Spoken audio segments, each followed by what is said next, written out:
The biggest problem with each of the top prospects in the 2019 NBA draft. The 2019 NBA draft features some amazing talent, but there's no such thing as a perfect prospect.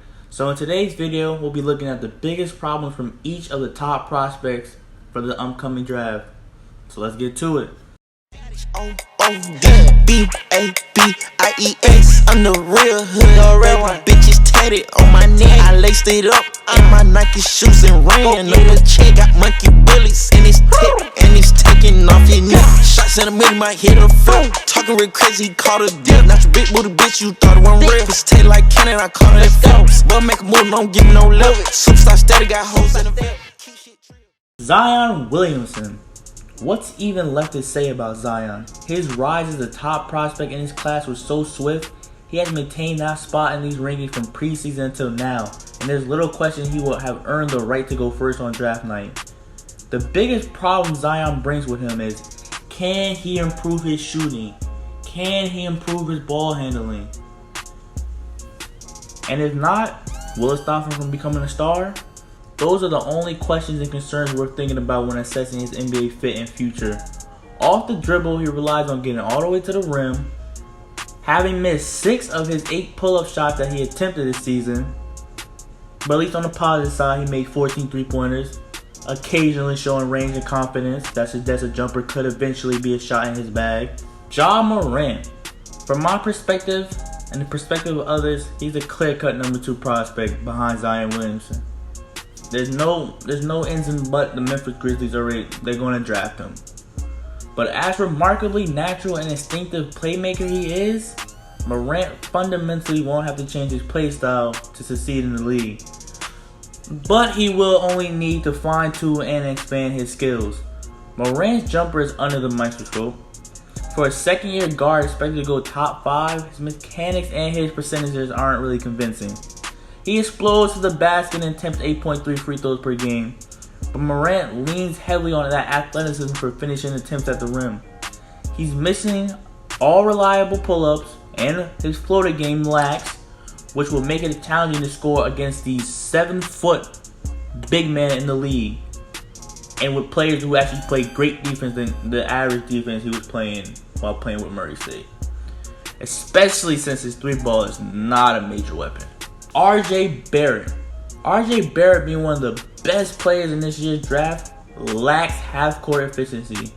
For a volume scorer taking 18.6 shots per game, who also is expected to go top 3 in the draft, his .884 PPP in the half-court isn't impressive. Not at all. Out of isolation, he tends to drive into traffic with no plan, particularly when he goes to his right hand. He's 4 for 20. And though he hits a number of off-balance, tough finishes, just look amazing, he still shows poor touch and decision-making in his lane. Shooting just 27.6% on runners and 49.6% around the rim, he's been inconsistent around the perimeter, converting 34.6% of his mid-range shots and 33.5% of his threes. And while the 2.1 threes he takes per game are a promising indication of a shot-making player, his 69% from the free throw line mark and basically all his other shooting percentages is just terrible. But he has a lot of work to do, which he will get better. Darius Garland.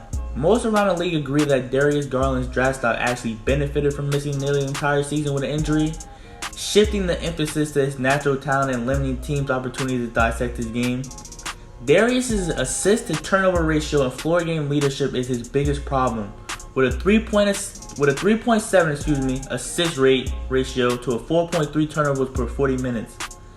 With this sample size being so small due to his injury, but in 139 minutes he had 13 assists and 15 turnovers and a 27.6 usage percentage.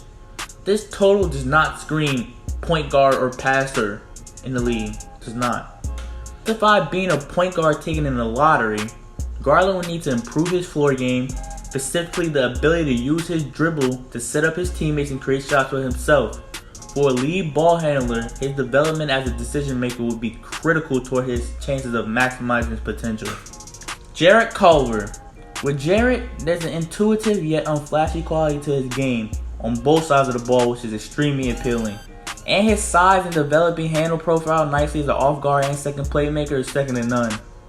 While Jarrett's offensive versatility covers ground, he's missing a bankable skill or strength, whichever way you want to call it. He lacks explosiveness, raising questions about his ability to create separation off the dribble. Jarrett can make shots, but he's shooting just 34% from the 3 and 68.3% from the free throw line. And though he's taken steps forward as a passer, his lack of blow-by bursts and projected off-ball rolls suggests his playmaking potential is capped. And Reddish.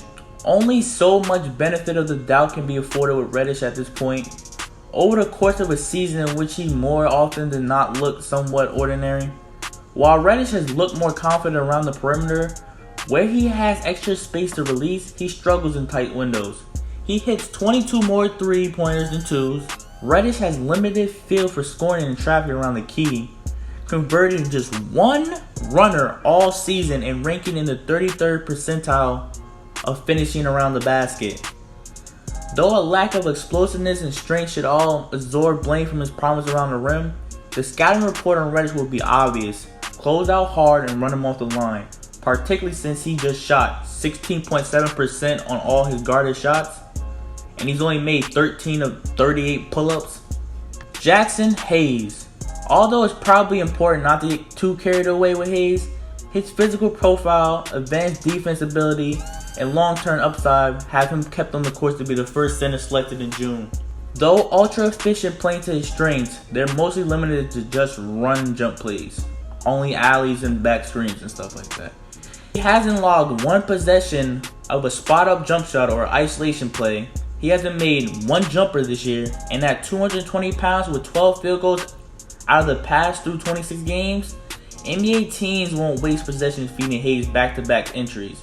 He's also done practically nothing as a passer, having total 8 assists in 602 minutes.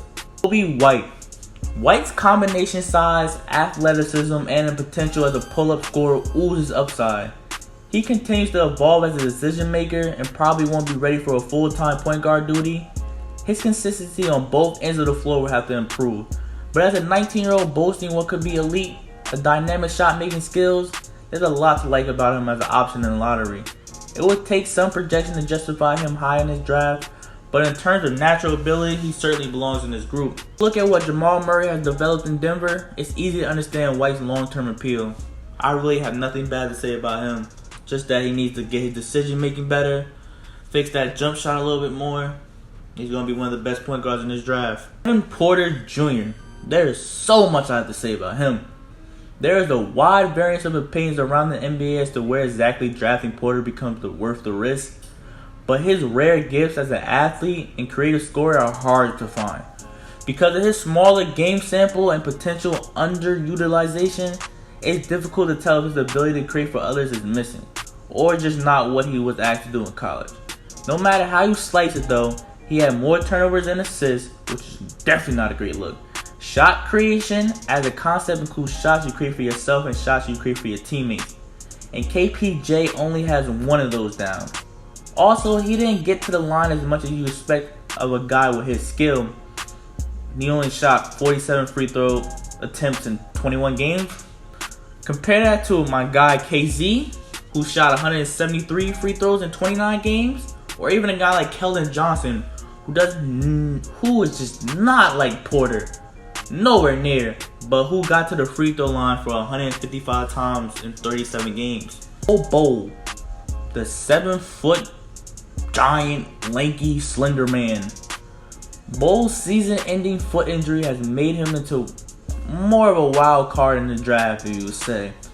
While in terms of sheer ability, he can justify as a lottery selection, no doubt. The implications of his foot issues for guys his size, coupled with his unusually slender body type, are all pointing to definitely in the wrong direction. Physical bigs inside were able to move Bol at both ends on the offensive and defensive side. He has a thin waist and long skinny legs, plus a motor that's definitely not always pumping. While it's typical to knock a player for fouling too much, Bol's extremely low foul rate raises other questions. How would he take and give contact, both as a scorer and as a rim protector? And will his body hold up through 82 games year after year? I think his highest year is probably going to be 50 games at the max. With big red fucking flags all being thrown all over the place for his foot fracture. If it turns out the NBA paint isn't for Bull, it will put extra pressure on his perimeter skill execution. So you better hit them corner and wing threes if you want to be successful. If you can't get in that paint, Bobo. With all that being said, hope you guys had a great time in this video. Hope you like, comment, and subscribe for more content. And see you next time. Peace. Just let go, if you leave, just let